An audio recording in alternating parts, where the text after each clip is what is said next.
નમસ્કાર મિત્રો, સ્વાગત છે આપનું મારી ચેનલ, જ્યાં આજે આપણે સાંભળવાના છે એક નવી જ રંગીન રંગોથી ભરપૂર એક કવિતા. હા, તહેવાર છે હોળીનો અને ધૂળેટીનો, તો હું પણ કંઈક એવું જ રંગીન લઈને આવી છું, જેમાં છે વાત કલરની, રંગોની અને લોકોની મનસ્થિતિની. આજે દેશ અને દુનિયામાં ભલે યુદ્ધ, મિસાઇલ અને બોમ્બની વાતો થઈ રહી છે, પણ આપણે એટલા ખુશનસીબ છે, એટલા નસીબદાર છીએ કે આપણે રંગોની વાત કરીએ છીએ, ધૂળેટીની વાત કરીએ છીએ, આજે ઉજવવી કે કાલે ઉજવવી એની વાત કરીએ છીએ. તો ચાલો સાંભળીએ એક સરસ મજાની કવિતા, હોળી. આવી રંગબેરંગી અબિલ ગુલાલ પર સવાર થઈ હેલી, આવી રંગબેરંગી અબિલ ગુલાલ પર સવાર થઈ હોલી, જાને જોઈ લો, જાને જોઈ લો છે કોઈ અતરંગી જીવનની રંગોલી. આંબે નવા મોર અને કેસુડે નવા ફૂલ લાવી, નવી આશાઓ અને દિશાઓની ખોલતી જાણે એ ચાવી.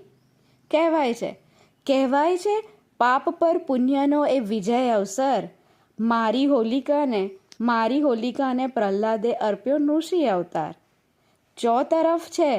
ચો તરફ છે પિચકારી અને રંગોની છોડો જાણે ઉડતી, ગુજિયા અને ભાંગની મીઠાશને જાણે એકમેકમાં ઘોળતી. લાલ પીળો અને લીલો શું, સૌ મનેક માટીના, બળે એકમેકમાં તો સાચું કહું લાગે સૌ એક કુટુંબના. પલભર જાણે વિસરાય છે જીવનના દુઃખોની લહેર, એવું સમજો ને કે બસ ઉપરવાળાની થઈ રહી છે મહેર.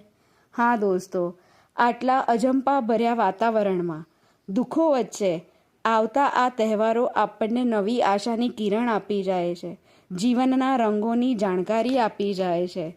સૌએ વેરઝેર, ઈર્ષ્યા, અદેખાઈ આ ભાવોને ભૂલી અને આ રંગોની જેમ એકમેકમાં ભળી અને તહેવારોની ઉજવણી સાથે કરવી જોઈએ, એવું મારું માનવું છે. તમે શું માનો છો એ દોસ્તો કમેન્ટમાં જણાવજો.